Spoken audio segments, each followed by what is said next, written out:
नमस्कार प्रिय विद्यार्थियों, आज हम बीकॉम पार्ट प्रथम वर्ष के लिए ईएफएम पेपर सेकंड में भारतीय बैंकिंग एवं वित्तीय व्यवस्था में यूनिट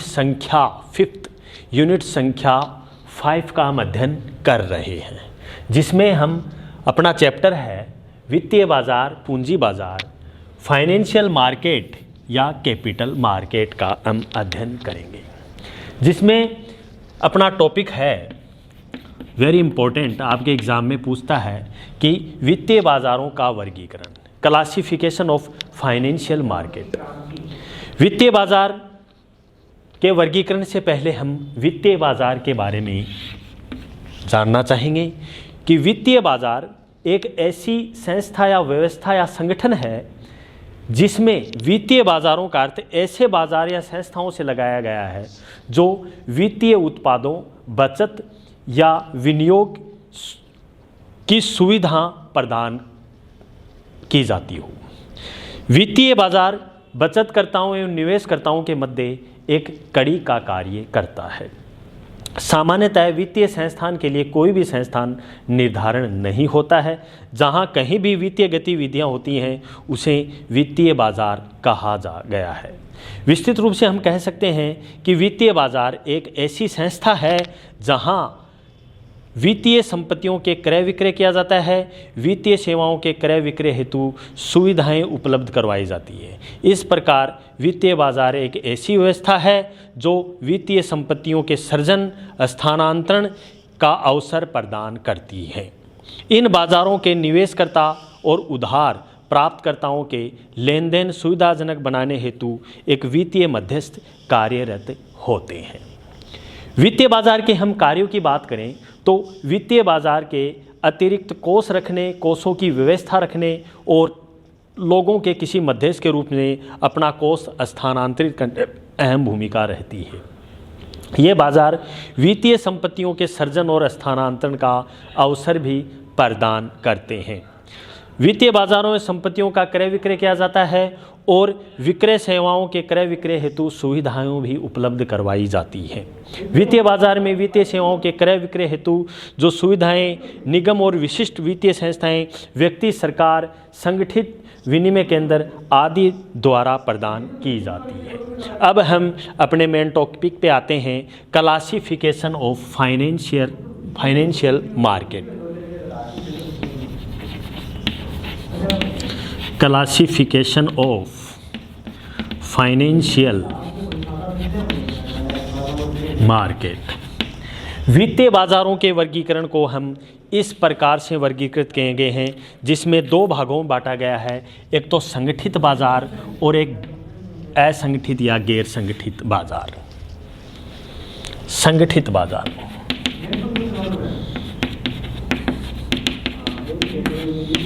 दूसरा है गैर संगठित बाजार या असंगठित बाजार।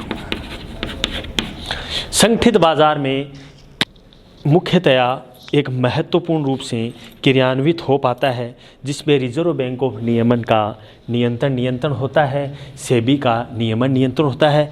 असंगठित बाजार के अंतर्गत रिजर्व बैंक ऑफ इंडिया का नियंत्रण नहीं होता है। संगठित बाजार को हम पुनः बांटें, जिसमें पूंजी बाजार और मुद्रा बाजार सम्मिलित है। Capital market, money market.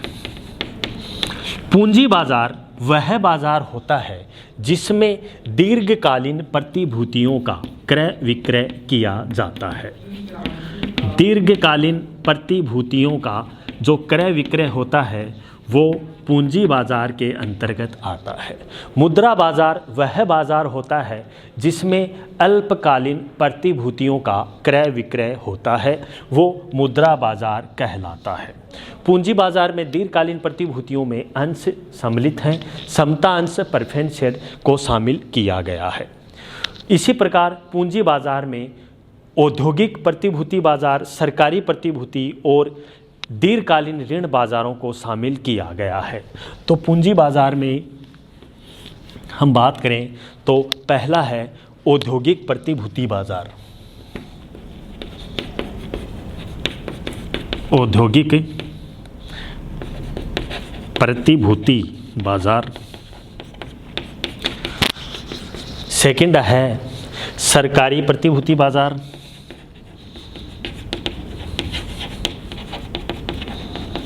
और थर्ड है दीर्घकालीन ऋण बाजार।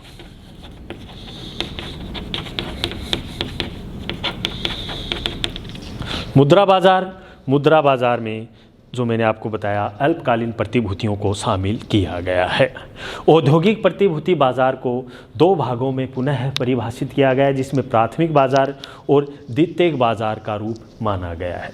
प्राथमिक बाजार प्राथमिक स्तर की गतिविधियों को इसमें शामिल किया जाता है। द्वितीयक बाजार को पूंजी बाजार के रूप में भी क्रियान्वित किया गया है। अब हम चर्चा करें दीर्घकालीन ऋण बाजार की। दीर्घकालीन ऋण बाजार के अंतर्गत अल्पकालीन एवं दीर्घकालीन बाजार मुद्रा बाजार को शामिल किया गया है, जिसमें market of mortgage and market of financial guarantees को शामिल किया गया है। अब हम बात करें असंगठित बाजार की। असंगठित बाजार वह बाजार है जिसका नियमन नियंत्रण सेबी और रिजर्व बैंक के रूल्स रेगुलेशन के तहत नहीं हो पाता है। तो उसमें आते हैं साहूकार, महाजन, देसी बैंकर। साहूकार,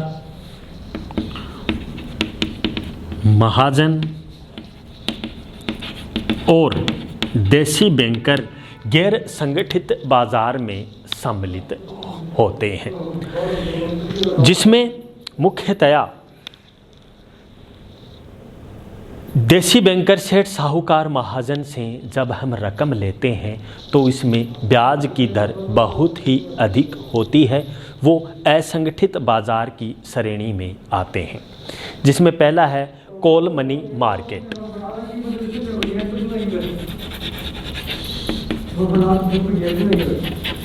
कॉल मनी मार्केट सम्मिलित है। वाणिज्यिक बिल बाजार, वाणिज्यिक बिल बाजार को शामिल किया गया है। खजाना बिल बाजार को सम्मिलित किया गया है। खजाना बिल बाजार और अल्पकालीन ऋण बाजार।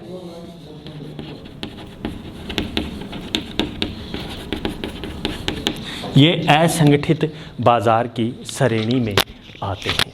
तो इस प्रकार हमने आज बाजारों के वर्गीकरण, बाजार, वित्तीय बाजार के कौन से कार्य हैं और वित्तीय बाजार किसे कहते हैं, उनके बारे में हमने चर्चा की।